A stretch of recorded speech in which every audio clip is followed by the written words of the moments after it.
Hi friends, मैं माधव आप सबका स्वागत करता हूँ मेरे YouTube channel work and play with मस्ती में। आज हम चैप्टर 2 ऑफ हिस्ट्री करेंगे, nationalism in India.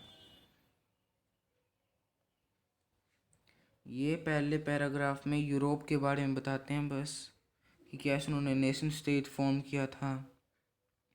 New symbols, icons, new songs, ideas for new links and redefine the boundaries of the communities, ये सारे में बता रखा है बस।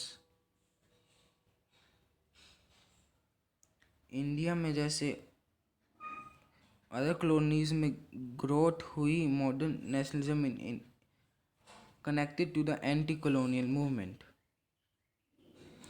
इंडिया में जैसे मैनी अदर कॉलोनीज में ग्रोथ ऑफ मॉडर्न नेशनलिज्म हुआ, वो सारा कनेक्टेड था एंटी कॉलोनियल मूवमेंट से।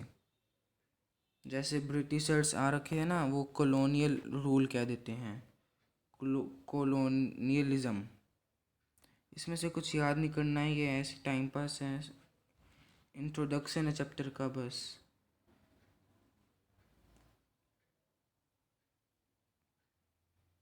ये हमको 1920s के आगे का टाइम पीरियड बताएंगे इस चैप्टर में। उससे पहले का हमने 8th क्लास में पढ़ लिया था। नॉन कोऑपरेशन और सिविल डिसोबीडियंस मूवमेंट्स हम आगे पढ़ेंगे।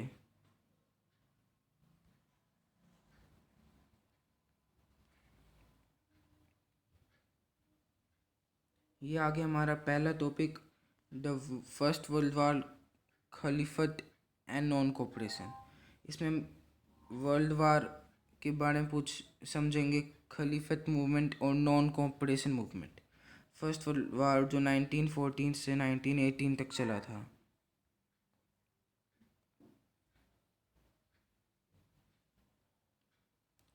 जो कि 1919 में ईयर्स थे।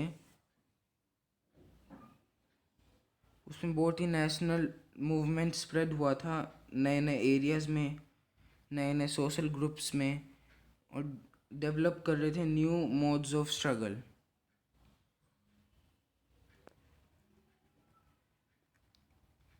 थोड़ा सा जूम कर देता हूँ। सबसे पहले वॉर ने new economic and political situation create किया था। ये नए बहुत ही ज़्यादा डिफेंस एक्सपेंडिचर पे खर्चा हुआ था, जो कि वॉर लोन्स पे और टैक्सेस की मदद से लिए गए थे। कस्टम ड्यूटीज़ को रेस कर दिया था, इनकम टैक्स को इंट्रोड्यूस कर दिया था। इनकम टैक्स जो इनकम पे थोड़ा सा टैक्स लगता है, वो वॉर से बहुत ज़्यादा प्राइसेस इंक्रीज़ हो गए थे। कम से कम 1913 से 1980 में डबल हो गए थे प्राइसेस सब चीज़ों के। इसको हार्डशिप, बहुत ही एक्सट्रीम हार्डशिप हो गई थी कॉमन पीपल के लिए, जो मिडिल क्लास थे।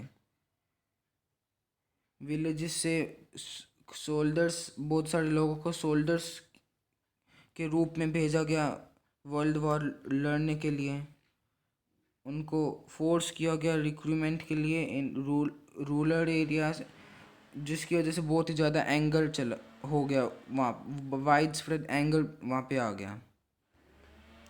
फोर्स रिक्रूटमेंट का मतलब दे रखा है, the process by which the colonial state force people to join army. जहाँ पे वो एक गांव में बहुत सारे लोगों को बुलाया गया था वर्ल्ड वार लड़ने के लिए। ये याद कर लेना जितने भी न्यू वर्ड्स हैं। तो चलिए, 1918 से 19 तक और 1920 से 21 तक क्रॉप्स फेल हो गई थी बहुत ज़्यादा पार्ट्स ऑफ इंडिया में, जिसकी वजह से बहुत ज़्यादा शॉर्टेज हो गई थी फूड की। और इन्फ्लुएंजा एपिडेमिक भी हो गया था, जो कि जैसे अभी कोरोना चल रहा है ना, वैसे ही उस टाइम इन्फ्लुएंजा एपिडेमिक हुआ था। सेंसस ऑफ 1920 के according 12 to 13 million people die perish, तो मतलब डाई हो गए थे, मर गए थे, क्योंकि फेमाइंस और एपिडेमिक की वजह से। फेमाइंस मतलब पैसा नहीं था, और एपिडेमिक मतलब वो ये इन्फ्लुएंजा एपिडेमिक बीमारी। इस चीज़ की वजह से पीपल ने होप किया था कि इन देयर हार्डशिप जो कि वार के बाद ख़त्म हो जाएंगे, लेकिन वो ऐसा नहीं हुआ। अब उनको एक न्यू लीडर चाहिए थे जो कि मिल गए उनको महात्मा गांधी के रूप में। अब हम पढ़ेंगे आइडिया ऑफ सत्याग्रह। सत्याग्रह मतलब सत्य की राह पर चलना। महात्मा गांधी इंडिया में पहुंचे जनवरी 1915 में। एग्जैक्ट डेट है 9 जैन 1915। उसे NRI डे भी मनाया जाता है उस दिन को। वो साउथ अफ्रीका से आए थे सक्सेसफुली। लड़ाई की थी उन्होंने रेसिस्ट रेजिम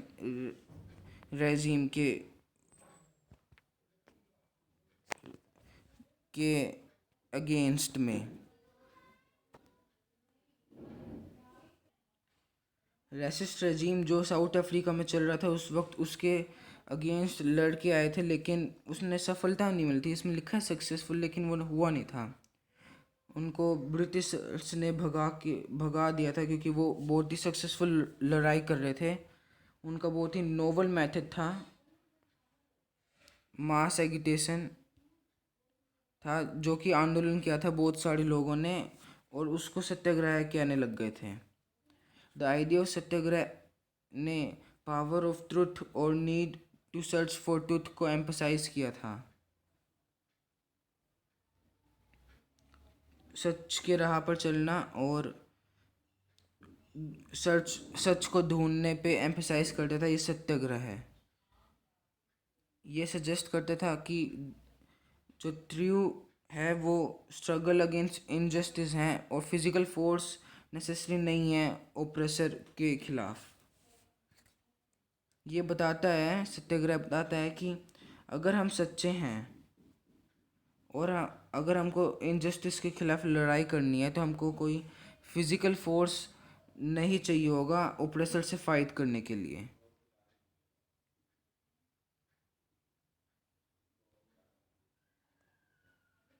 फिर उसका थोड़ा टाइम पास है। फिर उसके बाद दे रखा है कि पीपल ओप्रेसर्स के साथ परसुएद, उनको ढूंढना पड़ेगा, परसुएद मतलब ढूंढना पड़ेगा सच को, और एक्सेप्ट करवाना पड़ेगा ओप्रेसर को भी सच का, बिना वायलेंस के, इंस्टेड ऑफ बिना वायलेंस के। लेकिन struggle but by the struggle truth was bound to ultimately triumph. अगर हम स्ट्रगल करेंगे सच के लिए तो हमको हमेशा जीत मिलेगी। महात्मा गांधी बिलीव करते थे कि dharma of non violence could unite all Indians. Mahatma Gandhi believe करते थे कि धर्म जो कि नॉन वायलेंस, बिना लड़ाई के, इंडिया को यूनाइट कर सकता है, जैसे Hindu Muslim. After arriving in India, Mahatma Gandhi successfully organised satyagraha movements in various places. Mahatma Gandhi ने सक्सेसफुली बहुत सारे सत्याग्रह मूवमेंट्स चलाए थे बहुत सारी जगह जगह पे। जैसे 1917 में वो चंपारण गए थे बिहार में, पीजेंट्स को इंस्पायर करने के लिए कि स्ट्रगल करो against oppressive plantation system, against गलत, जो ओप्रेसर है, ओप्रेस कर रहे हैं जो लोगों को गलत प्लांटेशन सिस्टम में। फिर वापस इस 1917 में वो उसने ऑर्गेनाइज किया था satyagraha to support peasants of the Kheda district of Gujarat. अब वो खेरा डिस्ट्रिक्ट ऑफ गुजरात में सत्याग्रह ऑर्गेनाइज किया कि वो पीजेंट्स को सपोर्ट कर पाएँ, क्योंकि सबसे ज़्यादा अफेक्ट पीजेंट्स ही हो रहे थे। Affected by the crop failure and the plague epidemic, the peasants of Khera could not pay the revenue and were demanding that the revenue collection should be relaxed.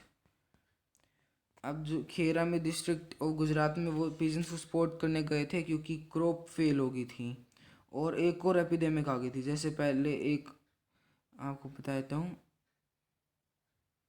ये जैसे यहाँ पे पहले इन्फ्लुएंजा एपिडेमिक आ गई थी, और ये आई थी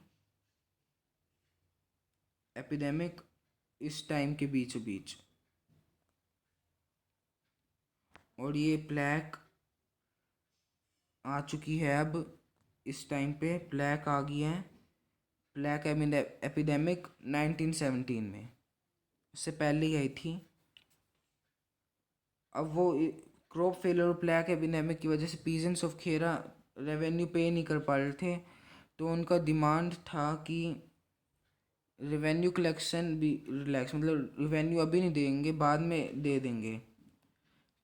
तो 1918 में Mahatma Gandhi went to Ahmedabad to organise a satyagraha movement amongst cotton mill workers. अब महात्मा गांधी अहमदाबाद गए थे ऑर्गेनाइज करने satyagraha movements cotton mill workers के लिए।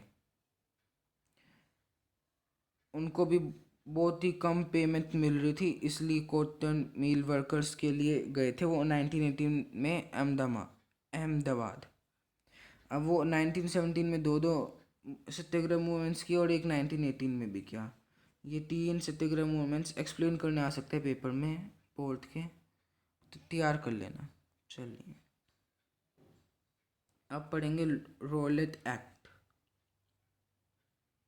गांधी जी ने 1919 में डिसाइड किया to launch a nationwide satyagraha against the proposed Rowlatt Act 1919 में। ये एक ऐसा एक्ट था जो कि ब्रिटिशर्स ने बनाया था, जो कि बहुत प्रॉब्लम कर रहा था इंडियंस को। ये एक्ट ने बहुत ही जल्दी जल्दी पास हो गया था इम्पीरियल लेजिस्लेटिव काउंसिल से, क्योंकि जो ओपोजिशन मतलब इंडियन मेंबर्स जो यूनाइट हो चुके थे गांधी जी की वजह से, उनको उनके अपोजिट में। It gave the government enormous powers to repress political activities.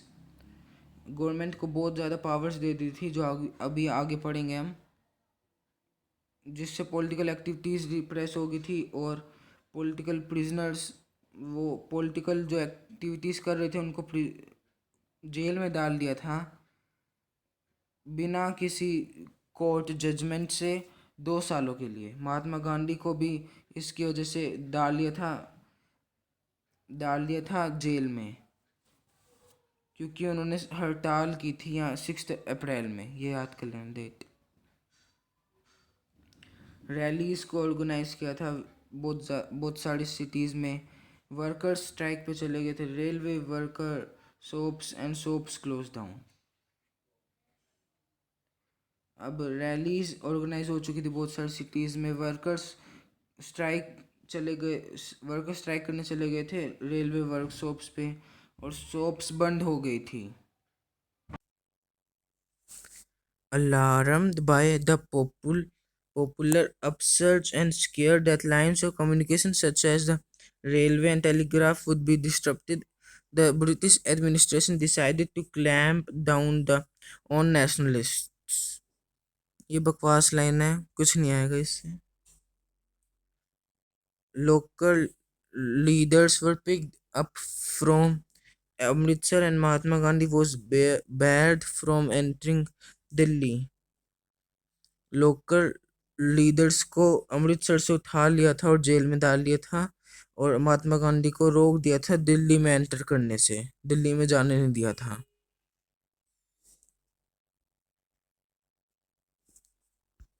अब on 10 April, the police in Amritsar fired upon a peaceful procession, provoking widespread attacks on banks, post office and railway stations. अब 10 अप्रैल को police Amritsar में fire कर दिया था peaceful procession को, जो कि अच्छा चल रहा था, एकदम सीधा सीधा लाइनों में खड़े थे। मतलब एक सेकेंड, जो 10 अप्रैल को ना पुलिस अमृतसर में ना एक पीसफुल प्रोसेशन चल रहा था, मतलब हड़ताल चल रही थी, जो कि अगेंस्ट थी banks, post office, railway stations के, वहां पे पुलिस अमृतसर वाली पुलिस ने वहां पे अटैक कर दिया था, फायर कर दिया था उन पर, पीजेंट्स पे फायर कर दिया था।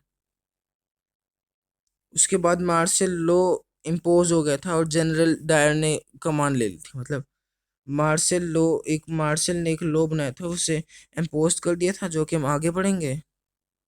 और जनरल डायर मतलब एक वो था, पुलिस कमिश्नर था, उसने जनरल डायर उसने कमान ले ली थी उस वक्त का, है ना। On 13 April the infamous Jallianwala Bagh, सबने सुना होगा इस वाले बाग, एक इंसिडेंट टुक प्लेस हो गया था, एक प्लेस हो गया था, एक इंसिडेंट हो गया था। इनफेमस क्यों क्या है जलियांवाला बाग, मतलब जो कि फेमस है बहुत ही बुरे काम की वजह से। On that day, a large crowd gathered in enclosed ground of Jallianwala Bagh. उस दिन बहुत ज्यादा एक क्राउड चल रहा था एक ग्राउंड में, जलियांवाला बाग वो ग्राउंड का नाम था। मतलब वहां पे ना एक, कह सकते हैं, सर्कस चल रहा था। वो किस वजह से बैसाखी फेयर चल रहा था। 14 अप्रैल को होती है बैसाखी, तो 13 अप्रैल को चल रहा था। किसी किसी ने प्रोटेस्ट किया इस गवर्नमेंट के न्यू रिप्रेसिव मेजर्स में, और उन सब ने अटेंड किया बैसाखी फेयर। उन सब, वो जो भी लोग आए थे उन सब पे गोलियां चला दी। जो सिटी से आउटसाइड से आए थे बहुत सारे विलेजर्स, उनको मार्शल लॉ के बारे में पता नहीं था। एक पर्टिकुलर जगह पे मार्शल लॉ हुआ था इम्पोज, तो उनको पता नहीं चला था जो बाहर से आए थे। जो जनरल डायर था वो एरिया में आया और लोग, मतलब बंद कर दिया एग्जिट गेट पॉइंट्स, या गेट कह सकते हैं, और फायर कर दिया क्राउड में। मतलब बहुत सारे लोगों को मार दिया बंदूक गोली वगैरह से, हंड्रेड्स ऑफ पीपल को किल कर दिया। उसका ऑब्जेक्टिव क्या था कि उसने बताया बाद में कि एक प्रोड्यूस अ मोरल इफेक्ट, मतलब किसी को, बहुत सारे लोगों को डराना against British rule, to create in minds of satyagrahis a feeling of terror, वही टेरर करने के लिए, डराने के लिए। जैसे ही news of Jallianwala Bagh spread, crowds took to the streets in many north Indian towns. जैसे ये वाला हादसा सब सब जगह पर स्प्रेड हुआ, तब क्राउड्स ने स्ट्रीट्स में आके, वो भी जो थे नॉर्थ इंडियन टाउन्स में आके स्ट्राइक डिक्लेयर कर दी, क्लैशेस हुए पुलिस के साथ, और अटैक किया गवर्नमेंट बिल्डिंग पे। नॉर्थ इंडियन टाउन्स मतलब वही दिल्ली, हरियाणा, पंजाब, ऐसे ऐसे जो भी नॉर्थन प्लेन्स में, नॉर्थ इंडियन। गवर्नमेंट ने ऐसा रिस्पॉन्ड किया, एक ब्रूटल रिप्रेशन, बहुत ही खतरनाक रिप्रेशन, ह्यूमिलेट किया, टेरराइज किया पीपल को जो कि सत्याग्रहीज थे, और उनको फोर्स किया अपने नोज को रब करना ग्राउंड पे। जैसे कि ये थोड़ी सी धुंधली पिक्चर है, ऐसे किया 1919 में।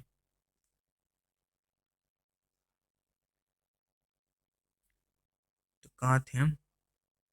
हाँ, यहाँ पे रब किया नोजिस को ऑन द ग्राउंड में, यहाँ पे जो आया था, देख लेना पिक्चर। क्रोल किया और सलाम या सल्यूट कह सकते हैं क्या है साहिब्स को, मतलब जो कि थे पीपल्स, जैसे जनरल डायर पुलिस में थे ब्रिटिशर्स को क्रोल करवाया, जैसे छोटे बच्चे करते नहीं है, बस यही था इसमें। पीपल वर फ्लोग्ड एंड विलेजर्स, जैसे जो कि गुजरन वाला इन पंजाब में, अब वो पाकिस्तान में जा चुका है, इट्स वर बॉम्ब्ड, मतलब पीपल जो कि बचे हुए थे और विलेजेस थे उन सब पे बम गिरा दिया गया। Seeing violence spread, Mahatma Gandhi called off the movement. क्योंकि महात्मा गांधी वायलेंस की तरफ नहीं थे, तो जैसे ही वायलेंस दिखी उनको, महात्मा गांधी ने वो मूवमेंट जो चल रहा था उनको उसको बंद कर दिया। जो सत्याग्रह मूवमेंट चल रहा था उसे बंद कर दिया। While the Rowlatt Satyagraha had been a widespread movement, it was limited mostly to the cities and towns, जो कि बहुत ही बड़ा मूवमेंट था, लेकिन वो फिर भी सिटीज और टाउन्स तक ही सीमित था। महात्मा गांधी ने सोचा कि उनको बहुत ही बड़ा broad broad based movement launch करना चाहिए इंडिया में, but he was certain that no such movement could be organized without bringing Hindus and Muslims close together।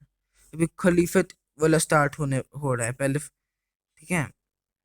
अब उन्होंने सोचा कि ये मूवमेंट को ऑर्गेनाइज करने के लिए हिंदूज और मुस्लिम को अपने बुलाना पड़ेगा, क्लोज करना पड़ेगा, मतलब दोनों में भाईचारा लाना पड़ेगा। एक ही वे था ये करने के लिए जो उसने सोचा, Khilafat issue. The first world war had ended with defeat of Ottoman Turkey. जो फर्स्ट वर्ल्ड वॉर चल रहा था उससे ओटोमन टर्की पे डिफीट के साथ एंड हुआ। And there was rumors and that a harsh peace treaty was going to impose on Ottoman Emperor। और सब सोच रहे थे, लेकिन ऐसा हुआ नहीं था, लेकिन सोच रहे थे कि ओटोमन एम्परर पर बहुत ही बुरी तरह से ह्यूमिलेट करने वाली पीस ट्रीटी क्या करेंगे, जैसे जर्मनी में की थी।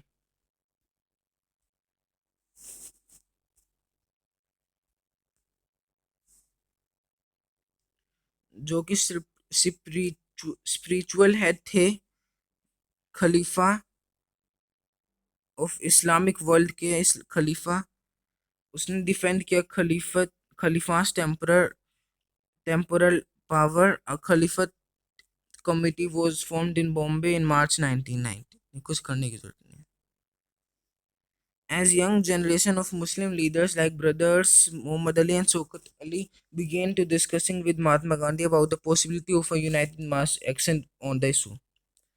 अब जो कि यंग जनरेशन थी मुस्लिम लीडर्स की, छोटे छोटे यंग थे, मोहम्मद अली शौकत अली दोनों ब्रदर्स थे।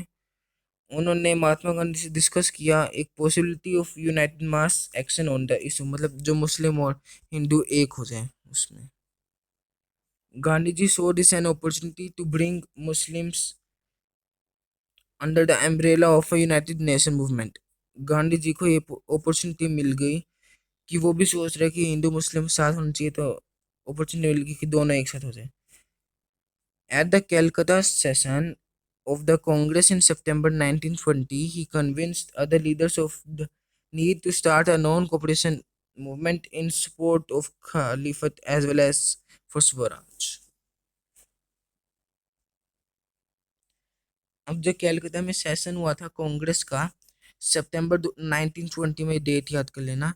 उसने कहा था कि लीडर्स जो कि लीडर्स को नॉन कोऑपरेशन मूवमेंट स्टार्ट करना चाहिए खलीफत के सपोर्ट से और स्वराज के सपोर्ट से। स्वराज जो हिंदू का है और खलीफत जो मुस्लिम, दोनों के सपोर्ट से नॉन कोऑपरेशन मूवमेंट स्टार्ट करना चाहिए पूरी इंडिया में।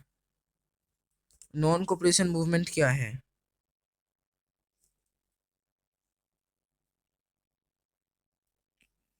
महात्मा गांधी ने अपनी एक बुक में लिखा था, अभी हम यहाँ इस टॉपिक में पढ़ेंगे, कि जो कोऑपरेशन ऑफ इंडियंस की वजह से, कोऑपरेशन ऑफ इंडियन की वजह से ब्रिटिशर्स आ चुके हैं इंडिया में। अगर वो कोऑपरेट नहीं करेंगे, मतलब नॉन कोऑपरेशन, तो ब्रिटिशर्स 1 साल के अंदर अंदर ही भाग जाएंगे इंडिया से। आगे पढ़ेंगे वाई नॉन कोऑपरेशन। हाँ, ये आगे हिंद स्वराज जो 1909 में लिखी थी महात्मा गांधी ने, डिक्लेयर किया था कि British rule was established in India with the cooperation of Indians and had survived only because of the cooperation। वही कि कोऑपरेट किया था इंडियंस ने, तभी जाके ब्रिटिशर्स रही। अगर इंडियंस ने कोऑपरेट नहीं किया होता तो ब्रिटिश रूल इंडिया में 1 साल के अंदर अंदर ही भाग जाती और स्वराज मतलब सच मतलब इंडिपेंडेंट बन जाता है इंडिया। अब नॉन कोऑपरेशन मूवमेंट कैसे बना, अब यहाँ पढ़ेंगे, क्वेश्चन ही बन सकता है ये। गांधी जी ने प्रपोज किया कि movement should unfold in stages. कुछ करने की बात नहीं है।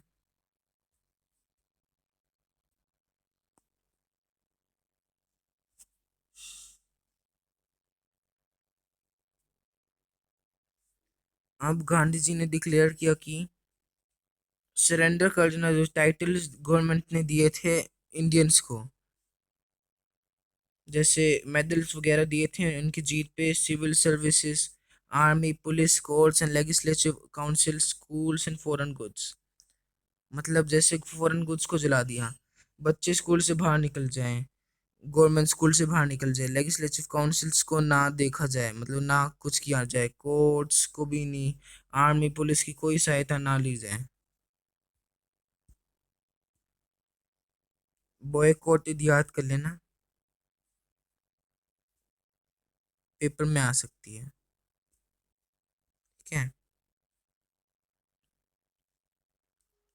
अब इस एक्ट को बहुत ही ऊपर जा रही थी ये एक्ट, लेकिन क्योंकि और ब्रिटिशर्स भाग ही सकते थे इसकी वजह से, क्योंकि कोऑपरेट नहीं कर रही थी इंडियंस।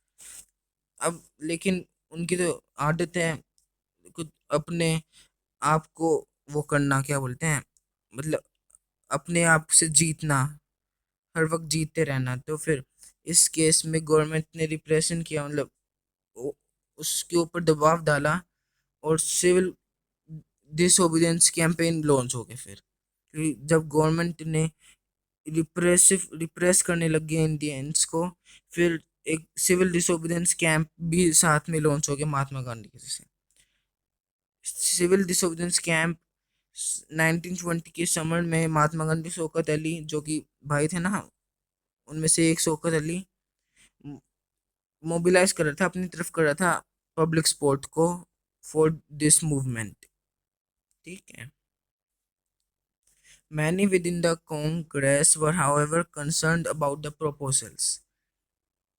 बहुत सारे कांग्रेस में इस प्रपोजल के साथ में, सिविल डिसोबीडियंस के साथ, या फिर कह सकते हैं नॉन कोऑपरेशन प्रोग्राम से को मान नहीं रहे थे, क्योंकि उनको लगता था कि अगर जो आने वाले हैं इलेक्शंस, उसमें फिर कांग्रेस हिस्सा नहीं ले पाएगी।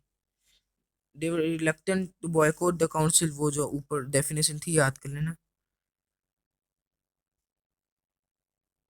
ठीक है। फिर वो बॉयकॉट मतलब हटा देंगे काउंसिल इलेक्शन शेड्यूल को, जो कि नवंबर 1920 में होने वाले हैं। और वो डर रहे थे कि मूवमेंट किस वजह से वो पॉपुलर वायलेंस हो जाए, वो एक तो अच्छी तरह वो इलेक्शंस नहीं लड़ पाएंगे, और वो पॉपुलर वायलेंस भी हो सकती है। तो मई जो सितंबर दिसंबर के महीनों के बीच में इंटेंस टसल हुई, मतलब बातचीत हुई कांग्रेस की, बहुत सोच विचार कर रहे थे। फिर एक meet no meeting point between the supporters, फिर उन्होंने कुछ टाइम तो मीटिंग ही नहीं की, and opponents of the movement, opponents of movement के साथ, ये लाइन करने की जरूरत नहीं है ऐसे। फिर एक सेशन हुआ, ये इम्पोर्टेंट है, एक सेशन हुआ, एक सेकेंड, ये जो ये लाइन याद कर लेना यहाँ से यहाँ तक। एक सेशन हुआ कांग्रेस का नागपुर में इन दिसंबर 1920, और फिर वो मान गए नॉन कोऑपरेशन प्रोग्राम और अडॉप्ट हो गए ये, याद करना ना। दिसंबर 1920 में हुआ था नॉन कोऑपरेशन मूवमेंट अडॉप्ट। ठीक है। फिर कांग्रेस सेशन हुआ था नागपुर में, ये इस वगैरह याद कर लेना। ठीक है। फिर ये क्वेश्चन सॉल्व, फिर आगे जो अगला टॉपिक आएगा उसमें इन क्वेश्चंस के आंसर मिल जाएंगे कि मूवमेंट अनफोल्ड कैसे हुआ, पार्टिसिपेट किसने किया, सोशल ग्रुप्स कैसे कन्विंस हुए थे आइडिया ऑफ नॉन कोऑपरेशन के लिए। ठीक है। Different differing strands within the movement, ये हम अगले लेक्चर में करेंगे। So first lecture we have discussed in this, so in this video we will discuss second lecture for second video, so please like, share and subscribe my channel Work and Play with Masti.